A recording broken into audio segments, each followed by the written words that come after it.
Hello and welcome to GPTV on Tuesday the 5th of April. My name's Philip Kingston. And I'm Gary Peer. And Gary, I'm feeling marvellous today. Are you? Marvellous. Yep, marvellous. You're looking marvellous. Marvellous. Well, I've got to tell you. In fact, our cameraman said you're looking very Ocean's 11. Ocean's 11. Well, it's funny, when I did walk in, he looked at me and thought, oh my God, Brad Pitt's here. Because a lot of people do confuse me for Brad Pitt. But this is my Ocean's 11 suit, Gary. And I must say, it's got quite a few comments. I was down at Los Chicos this morning having a coffee, and all of the young ladies there were somewhat hovering around me. Probably.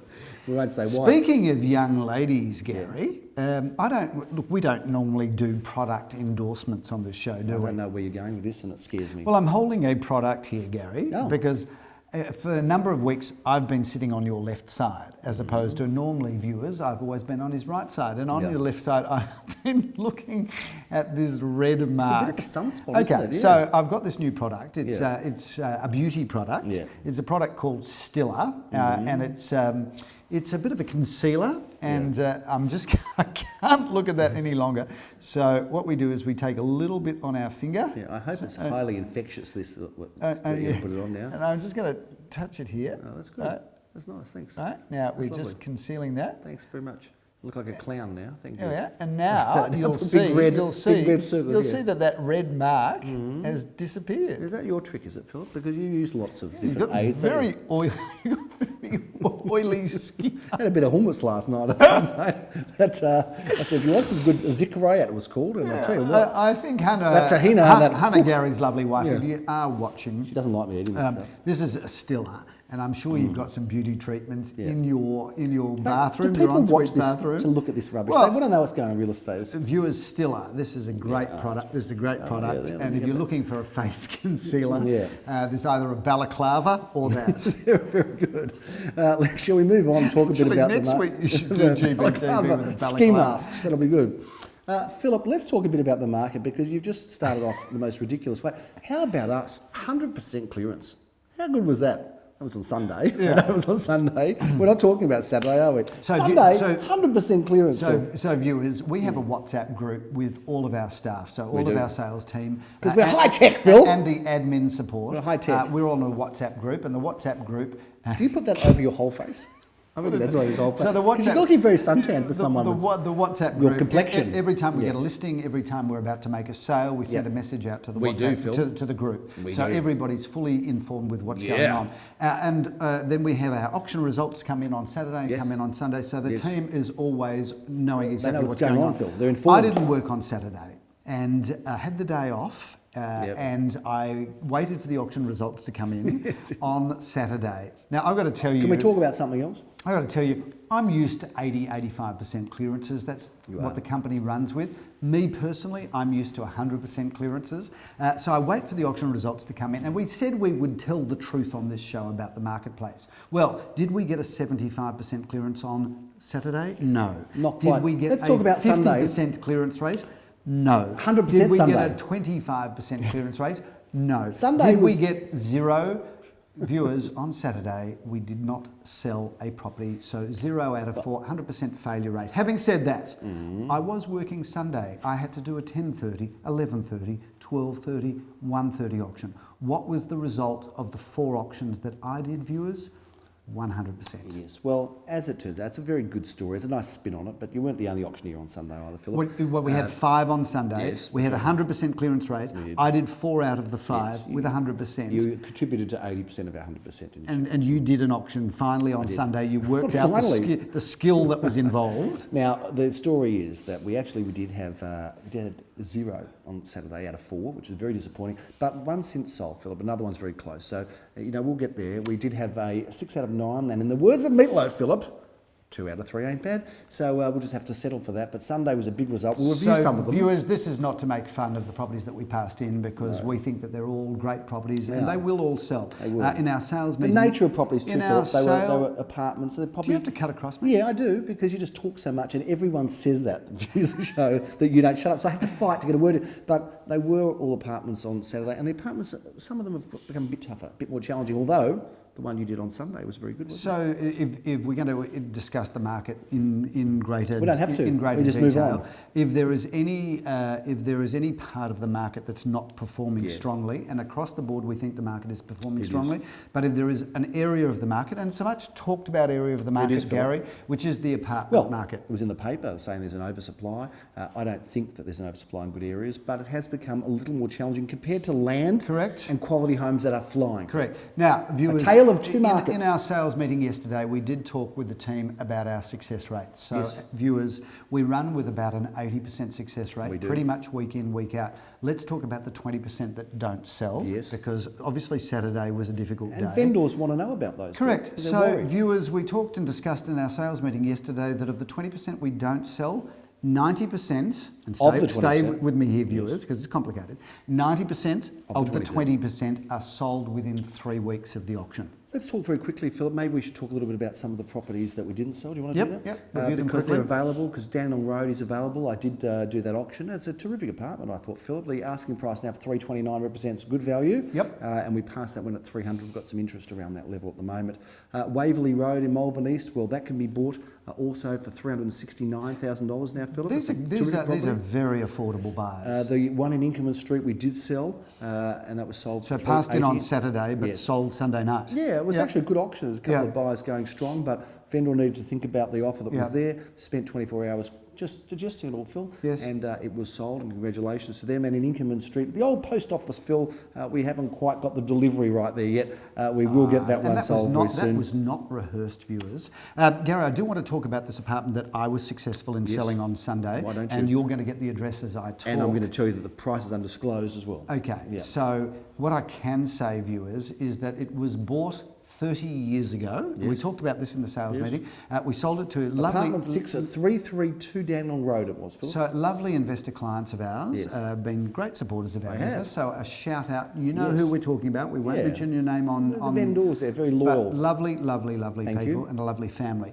But they bought it 30 years ago from us. Yes. And there's an old saying that property doubles in value in Melbourne every 10 years. Yes. Well, we did this in the sales meeting this morning, and over that 30 years, it absolutely had doubled every 10 years. It did, Philip, you're correct. We sold Trevelyan Street on Sunday morning, undisclosed there. Otira Road, well, that was sold for many hundreds of thousands of dollars.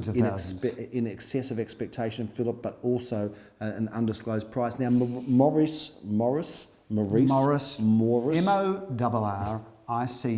There is no way that be pronounced anything other than Morris. Correct. It can't be Maurice Street. You're right. It's simply Morris Street. 26 Maurice Street, Philip, that was auctioned. It was an interesting auction. Good story here, viewers. It's undisclosed. The price really undisclosed? But not, it was but not for GPTV viewers, Great, Phil. great. So the vendor has given us the grace and allowance to talk about the price here, Phil. What about the story first? Well, you want to tell the story? Well, the great story. This was auctioned by another agency that doesn't do much in the Caulfield area. Don't be unkind. No, I'm not. It's a good agency, but they don't do much in the Caulfield North area. No, they don't. And for whatever reasons, the vendors chose them. I think it was a relationship. They chose to sell with this other agency who do very little in Caulfield North. You've said that 3 times. Had an auction with very few people there. Yes. And 0 bids in October. That's to the best of our knowledge. We bring our show to town, Gary. We willed it in, Phil. We brought our sense of theatre, our sense of showmanship, our sense of vaudeville, our coffee van, but more importantly, we brought our dynamic sales team to that. Most importantly, where we bought buyers nominated. Some of the buyers were nominated by our Carnegie office. One of the buyers was nominated by our St Kilda office. Sold ultimately to buyers that had been introduced by our Caulfield office for a heroic price of $3 million. Philip, it was on the market significantly less. The quote was 2.7 plus. It was on the market 2.8. Sold for $3 million with 4 bidders going hell for leather in the sunshine with the coffee van. It was a beautiful thing. It was, and the vendors were delighted, and they deserved it. And they're delightful people. The entire family's delightful. Indeed, Philip. In fact, I haven't met a member of their family that's not delightful. No, although everybody's got a cousin somewhere, don't they? That probably do. Phil. They just should we ask them who that cousin is? Well, I'm not suggesting they do, but I know you do. I mean, there's some seriously wonderful cousins. weird people in your family. We're all a bit weird, but should we get involved in those Cootamundra Kingstons? Tell you what, there's some interesting ones there. I have met them too. I tell you what, we'll stay right away from that, Philip, because it's a family show. Philip, Hawthorn Road sold very well. Now, that was an interesting auction because the buyer, and we're not going to say anything much about the buyer, except the buyer's a very private person, did not want to be identified, and actually was across the road with Simon Rodolnik in the park. And they were bidding by phone through Ben Rothschild, and that was a very popular auction. Philip sold well above expectations and reserve. We were looking at interest there in between 8 and 9. The price is undisclosed, but suffice to say, it went very well. So it sold well in excess of the quote range that was between 8 and 9? I'm not saying that, Philip. Right, But I'm not denying it Would either. it be fair to say that it sold closer to $1 million than it did to your quote range? I'm not saying that either, Philip. Price is undisclosed, so I won't push you any harder. What I am saying, Philip, is that we've got a very big week of auction. Well, not that big for us, but we've got 11. Philip. Well, before we talk about a big week of auctions, I think it would be remiss of us not to have... not to mention the more salient features of property that we're in at the moment. Is that what you're saying? No, I think it would be Oh, remiss... by the way, I did say I'd send my best regards to one of the neighbours, Philip, that was in Trevelyan Street. So thank you for saying good day. A GPTV watcher, but Lovely. we'll just move away. Lovely. Well, hello. I thought it would be remiss of us not to have an art segment. We've never had an art segment on the show. I knew there was something missing. It's the art segment. And I've got to tell you, because we are it's David Stratton and... Margaret Pomerantz. Margaret Pomerantz. You're definitely Margaret Pomerantz. I don't mind dressing up in women's clothing very occasionally. That's very true. And having said that, though, we're flicking to the arts. Tragically true. We're now going to the arts segment. Do we have to talk differently with like plum in our mouth? Do we have to talk like that? No, we don't have to talk like that. But this is now the art segment, and I'd like to review, Gary, a show that we both did see at the Malthouse Theatre. And viewers, I'm not sure whether this is part of the comedy festival. Did they name that after Mickey Malthouse, the Malthouse Theatre? No, Gary. It used to be an old malt house, as in a house with malt in it. So it was a factory. Mickey Malthouse. No, a malt house. Okay. Anyway, you on a separate occasion to us went to see Velvet. What a great show.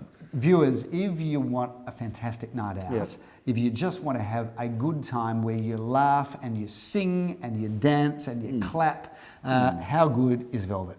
It is just a party, isn't it, Philip? So it's a party that you go to and love, and I've been listening to all the songs since I actually got my daughter to put one on the car this morning on Spotify, Phil. But how much fun is it? So look, the comedy festival in Melbourne, I've been getting into it. So have I, Gary. I've been getting. In fact, I went to a couple of shows. We with did. you. We went to a couple of shows together. That was fun, and then I went and saw Woodley with my daughter, and we found that hilarious, loved it. And then of course Velvet is part of the comedy festival. This comedy festival, get into it because it is wonderful. So much talent. Well, a couple of shout outs before we go back to Velvet, but shout out to Josh Glantz, who's got a couple of shows. He's got 99 schnitzels. Well, that's a mainstay of his, but there was the other show that we saw, and I'm terribly sorry we can't remember it. We're going to bring it up on screen, but it was a great show. But Josh Glantz, seriously, a member of the community, local talent, and he's fantastic. But coming back, Gary, to Velvet, it's just a good night. It's music from the 70s and 80s. It is. It's vaudeville. It is. It's acrobatic. It's Circus Olay film. It's a bit of Circus Olay, but it's also a bit burlesque. Burlesque, it is. So there was sexy, there was fun, there was a scene. it's everything. There was a scene there, Gary. Don't spoil it for the viewers. Let them go and see it. Okay, we'll say burlesque, which pushing the boundaries, one might say. I didn't think it was so much like that. I can't believe you're thinking that. You're obviously a bit more prudish. So that's you your Cootamundra you don't think people dressed in leather chains with a woman leading a man on a leash who's on all fours with this thing on the face. You don't think that Not since I've been coming to your parties, no.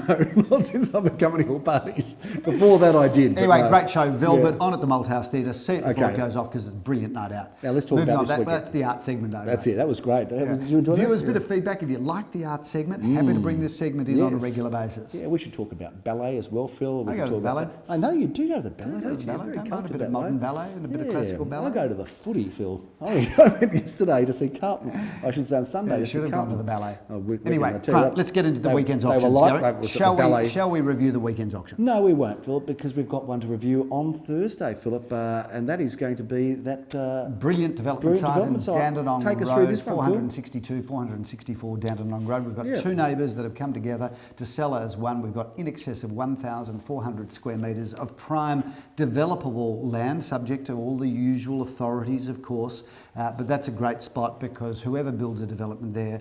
The buyers will be able to walk to the tram, walk to Glenferrie Road, walk to Malvern Central, just in Wattle Tree Road, Gary. So that's about as blue chip a development site as it possibly And gets. Phil, we've got about 7 or 8 different suburbs that we're covering this. And we talked yesterday in the sales meeting about how we cover such a wide range of areas, because we've listed something now in North Melbourne, didn't we? We've sold something recently in Seaford. Last week's listings included a listing in Hawthorn, one in Burwood. We love Burwood. And one in North Melbourne. We're all over the place, Philip, and nowhere more are we going to be over the place than on Saturday morning at 10:30 in Linnott Street, St Kilda. Take us through this property that you're auctioning for Nikki Janover. That's a great spot. Gary, it's as pretty as a picture, and obviously an incredible location there. 2 bedrooms, 1 bathroom, nicely renovated throughout, but Linnott Street is just a great location. You'll be meeting the wonderful Leon Guzenfitter at 11:30, Philip, in Booran Road for this terrific period-style property on a good block of land. Shout out to Leon and his lovely wife, Jess. And his lovely child, well, Abby. That's why the shout-out is, and we're just going to put a quick shot up on screen now of Abby. How sweet she is. How delicious is she? What a lovely little girl, and may she grow up to give her parents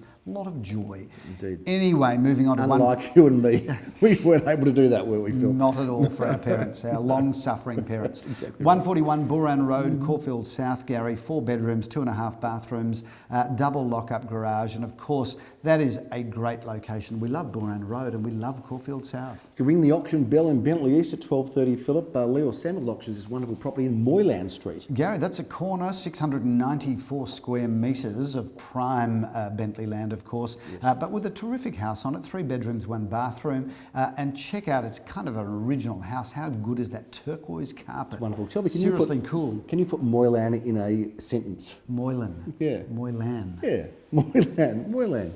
Like, Moylan. he saw the Moylan, then he came out and we auctioned Wando Road, Philip. Let's talk about this one. So clearly we don't have a humour component to this show, because that was just pathetic. Let's talk about Wando Grove, Gary. 4 at 3 Wando Grove, 2 bedrooms, 1 bathroom. Should we have a competition for anyone that can put Moylan in a sentence? Philip? No, we shouldn't, Gary, but we should talk about Wando Grove, because this is Jeremy Rosen's favourite building. It's his hood. In St Kilda East. It's his hood. Check out the facade of this property. It's just gorgeous. A beautiful apartment, renovated throughout, polished timber floorboards, white and gleaming finishes and surfaces, and a great location. Talking about gleaming finishes and surfaces, Philip, there is a gleaming building which is modern and spectacular in Clarence Street, Malvern East. We love it there.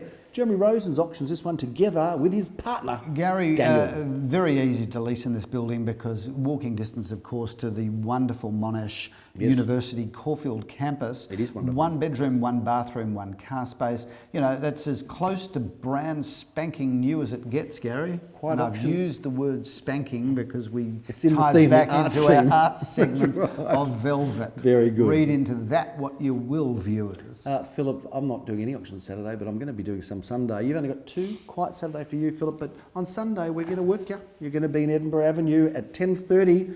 Breakfast time, Philip. What do you going to do there? Gary, this is a wonderful single-storey villa, 3 bedrooms, 2.5 bathrooms, lock-up garage, great location, should go well. Sorry, I can't join you there, Philip. I'm going to be busy in Caulfield South auctioning this incredible property in Narrawong Road. I love that as an address, and I'm familiar with this property because I know it from once before. 3 bedrooms, Gary, 2 bathrooms, a lock-up garage and another car space, carport there. That's a great property and, of course, a great location. Go and have coffee at Fress or Delish or Mr. Brightside, or from our coffee van, of course. And if you do have maybe something at Mr. Brightside, you can come over here because we're not far away here. This is our feature property of the week. Here we are, Philip, in Neeram Road, in the heart of Caulfield. So, Gary, special shout out to the vendors here, because this is an interesting development. Didn't they watch GPTV? I would hope so. You'd hope so. Because this, in my opinion, is in a suburban development at its absolute best. They started with a block of land, built a 2-storey home at the front, a single-storey home at the back.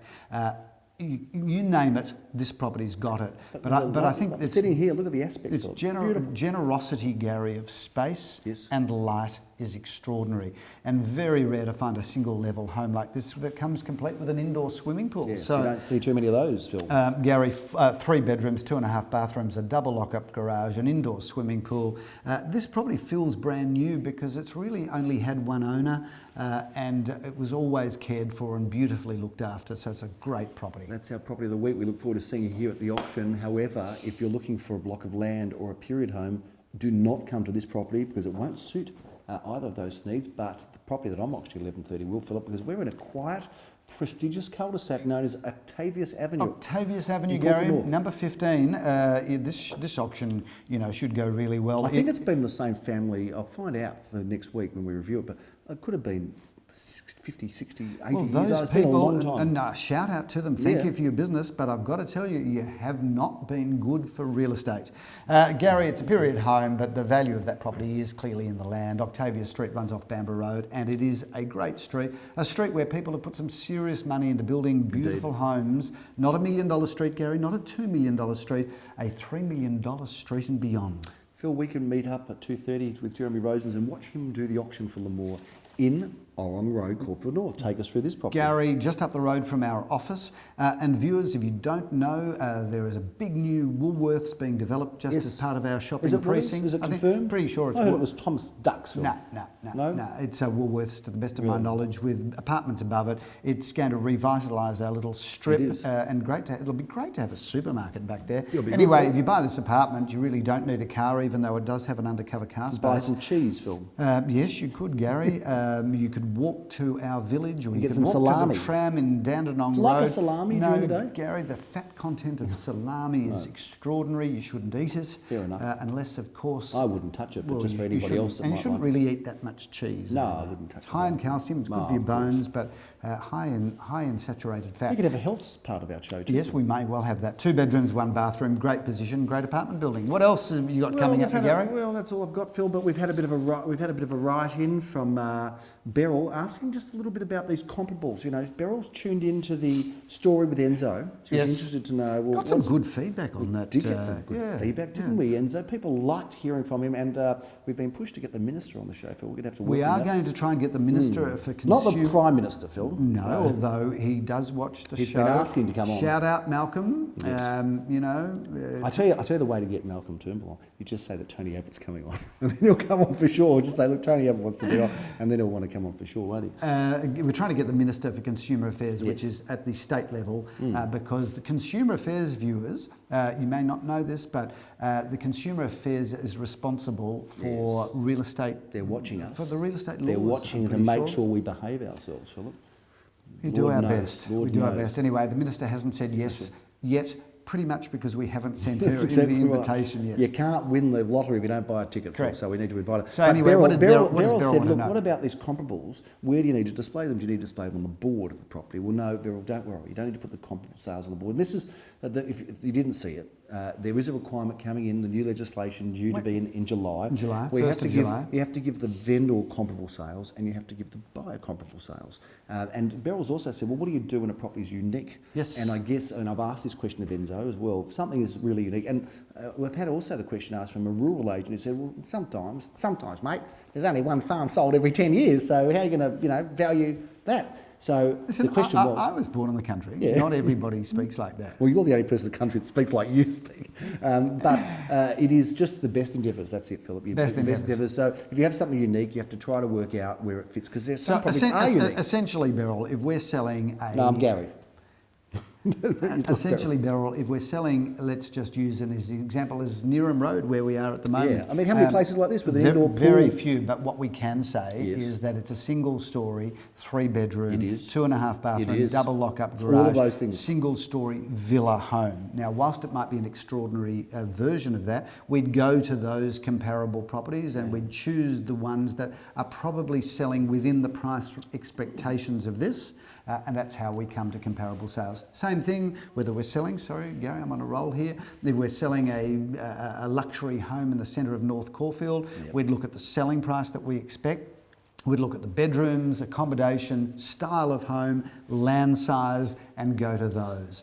But the joy of selling real estate in the areas that we sell in, Gary, very rarely are 2 homes exactly the same. And at the end of the day, Philip, you can only say, look, this is the base real estate price. Then there's the emotional factor, Philip, and we don't know. It's why we go to auctions, why properties sell in excess often of what they're expected to, because there is that emotional factor and rarity, Philip. And how do you value for that? Well, we'll ask the minister, because I don't think the minister can. So what do you reckon the emotive factor percentage value could be? 10%, 20%, can't it? So I reckon it's probably I reckon it's probably you can't 10. generalise on this, Philip. I mean, you can't. How do you generalise? Gary, this is our show. We can generalise if we want. Okay. But I'm going to look at a Tira Road for an example. Yeah. I reckon that sold for 10% more because the two parties that wanted it were emotionally involved for whatever reason. I reckon the emotive factor is kind of 10 to 15%. And you can't say it's not worth it then after the event because someone else was prepared to. Correct. Anyway, it's all very confusing, isn't it? But that's a bit of news on the new laws, and I hope, Beryl, that answers your question. And I hope that there's been some value to our viewers. Thanks for watching, Beryl, by the way. And thanks for communicating with us. You can always communicate with us, viewers, on ideas@garypeer.com.au. They can, Gary. And we look forward to seeing you next week. We're going to have a big review of this week's auctions, plus what's coming up. And let us know whether you want the art segment to be a regular segment on GPTV. Should we dress differently, maybe? How do you dress for art? I think we've got to look towards Pomerantz and Stratton. Is that right? Okay. And see how they... We can do dress-ups. You'll be excited for that. Thanks again for watching. Have a great week.